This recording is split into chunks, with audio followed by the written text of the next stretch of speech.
Hello and welcome, friends. Welcome to another episode where I review beautiful and elegant fountain pens. This evening, I have for you a metallic fountain pen, an elegant fountain pen. I present to you the beautiful Parker 88. This is such an elegant fountain pen. Then Yvonne Parker, when it launched it in 1987 in the United Kingdom, they said in their advertising campaign that this is a tribute to the world's finest jewelers located in France in the square of Place Vendome. Place Vendome was the home of the world's finest jewelers, and this fountain pen, being so simple but in the same time elegant, reflects that craftsmanship located in that square. As you can see, this is made in the United Kingdom. It appeared for the first time in 1987, but as the name suggests, 88. The official launching date is 1988. This specific model that you can see in front of you is the model Corinth.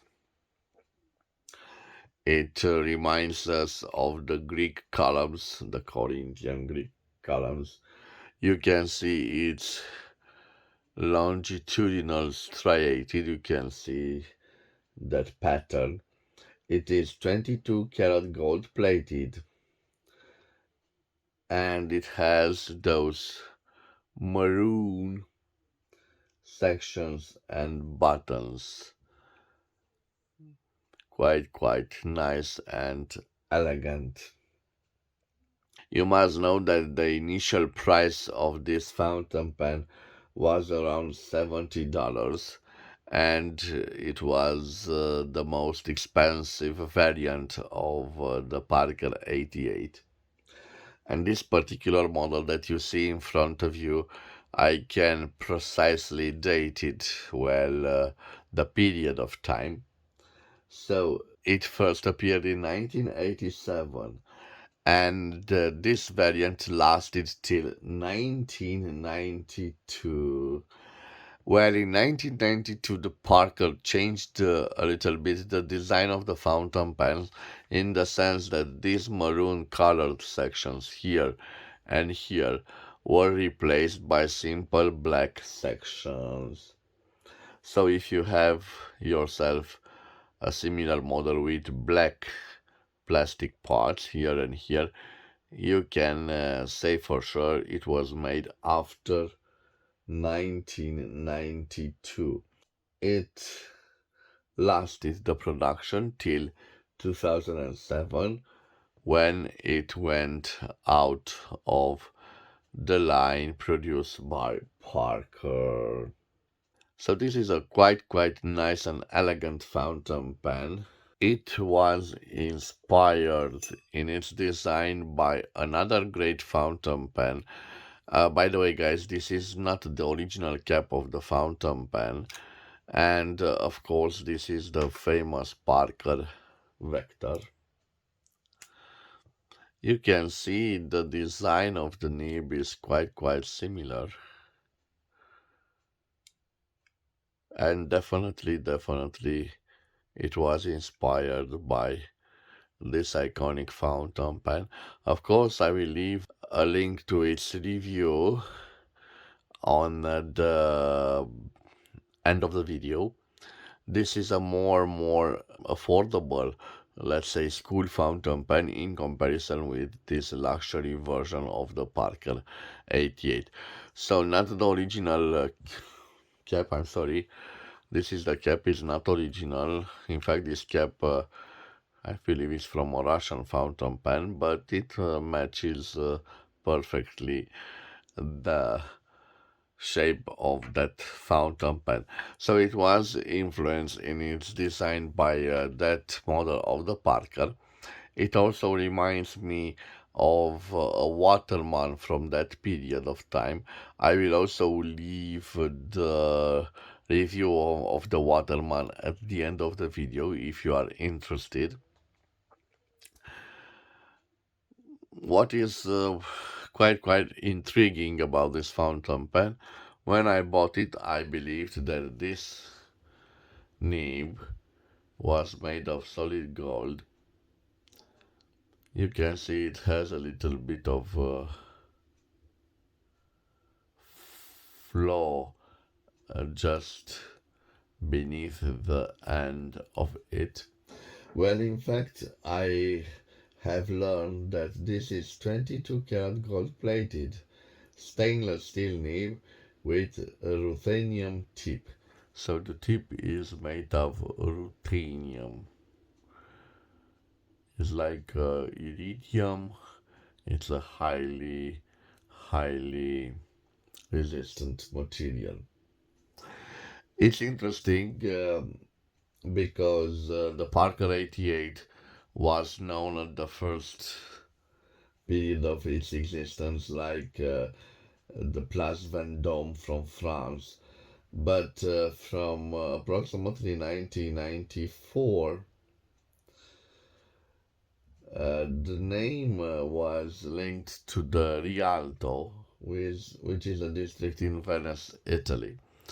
So, a fountain pen that has the official name Parker 88, but has other two nicknames during its existence. Quite a nice looking pen. So, as you saw before, the cap is friction fit. It fits quite nicely. It has this click sound, but no visible parts here. So it means it has a system inside of the cap. It doesn't seem to be plastic, so I like the fact that it poses quite well here. So this is a nice fountain pen. When you see the difference of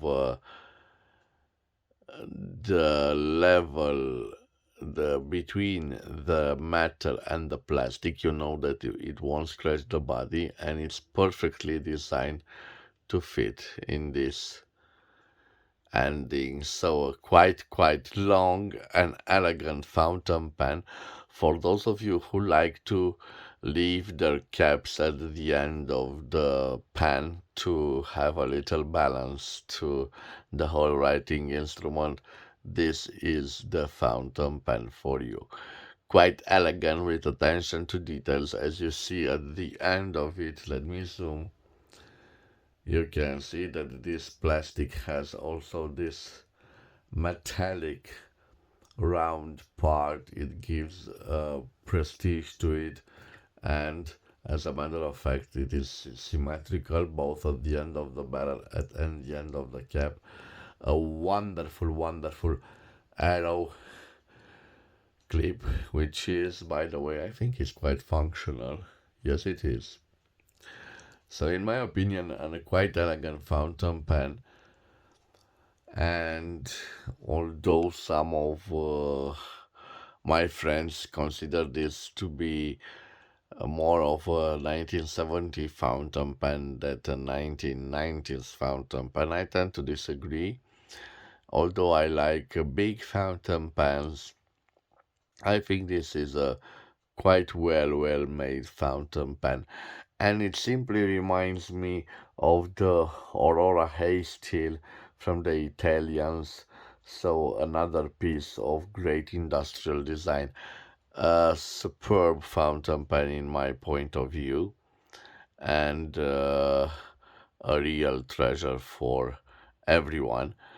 Why not? Let me show it in comparison with the Aurora Haysteel, because it will be a treat for you guys. Just wait for it 1 second. So I promised you guys the Aurora Haysteel. Here it is. Let me show them to you. first kept and then unkept. So, quite interesting. Look at the Italians, they've managed to do a slimmer fountain pen. So, this is the version from the Italians. Of course, the first variant was a steel variant. This is a gold plated one. It it is quite simple, as you can see. It has this interesting system at the end of it that allows posting. So I think both of the system work just fine. But the Italians have a more complicated, and I think it was a costlier way of placing the cap. And I'm sorry, this has the nib um, currently on some adjustments, so you don't see the nib, but you can see the similarities between those models. Of course, the Aurora Hay still was a great influence for the fountain pen industry, and I think it launched all the trend with slimmer fountain pens, including they influenced the Mont Blanc Noblesse when they appeared. So it gave a trend to the market, and that trend was followed by this wonderful Parker 88. And it was a success, as a matter of fact, from 1987 till 2007, so 20 years of production. It isn't bad for this type of fountain pen. Of course, the Aurora Hay still is still in production, so this says a lot about an iconic fountain pen. Okay, let's leave it aside. I've shown you the beautiful work of the design. Now let me place the dimensions on the screen for you to have an idea. Why not? Let me compare it with a quite popular fountain pen with the Mont Blanc 146. Of course, it isn't a fair comparison because this is a piston filler, and you will see this is cartridge filler, but it can also have ink converters fitted to it. I'm not so sure if we have some cartridge to it. Yes, it has a little cartridge. We will see if it writes with this old cartridge, and if we have problems. I have here a pack of Schneider standard ink cartridges, so they are standard, Schneider from Germany.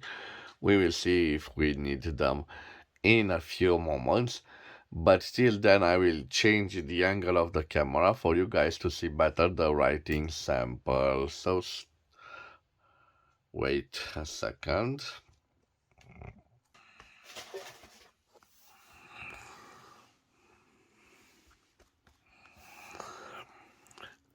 Okay, so I have returned. Let me see, let me test it if it writes. No, it doesn't want to write. So I will apply a gentle pressure on the existent ink cartridge. By the way, guys, I'm sorry, we have here metal against metal, so I like this configuration. It means we have a quite resistant fountain pen, so it doesn't break from this point. But now let me see if I can bring some ink.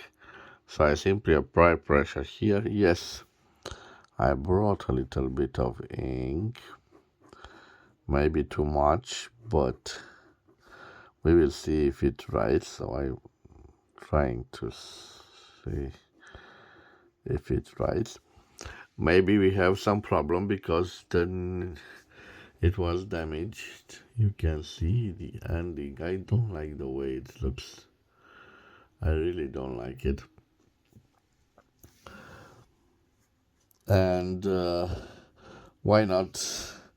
I'm sorry, guys. Maybe I will try to apply a little bit of pressure again.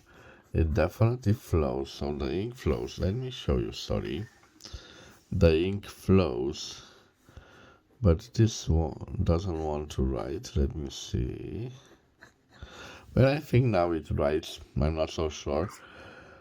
If it doesn't write, I will use it like a dip pen. I'm sorry.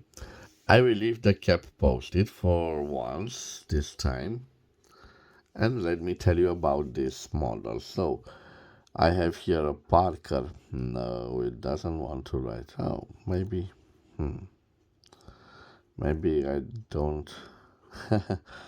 Look at it, guys. It writes, but only in reverse. So it is what it is. Let me see. A Parker 88. This is the Corinth version of it. This particular Corinth with the colored parts here. It was made between 1987 and 1992. So at first it was inspired by the Place de Vendome in Paris, France, and then Rialto, a district of Venice and Paris, France, and Venice, Italy. So quite a nice, interesting fountain pen. Let me see if I try to write it normally with it. You can see it. We don't have results. But if I reverse write with it, look, strange, guys. Definitely no flex. Let me see if we have a line variance, so no pressure and a little bit of pressure. No line variance. So it writes just fine in reverse, but because the nib is affected, when I try to normal write with it, you can see no result. So definitely this nib needs a little bit of tuning. But till then, I will continue my review in reverse. So definitely a nice signature piece. And I think it is quite a juicy one.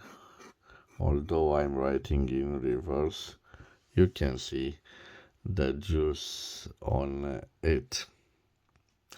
Now let me tell you about the fox. So the quick brown fox jumps over the lazy dog. Quite a nice writer. I'm sorry it has the broken nib. Definitely a problem with the nib. You can see no, it doesn't write. But leaving the nib aside, this is an elegant piece. I think it is a quite shiny but nice looking fountain pen. I definitely recommend it.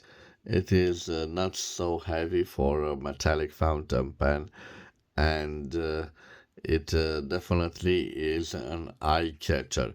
This was my review of this wonderful piece. Wherever you are, I wish you to have a nice day. If you've enjoyed this review, please subscribe to my channel to support my activity. As always, please take care of yourselves in this pandemic time. I will see you again at the next episode. Till then, bye bye and God bless.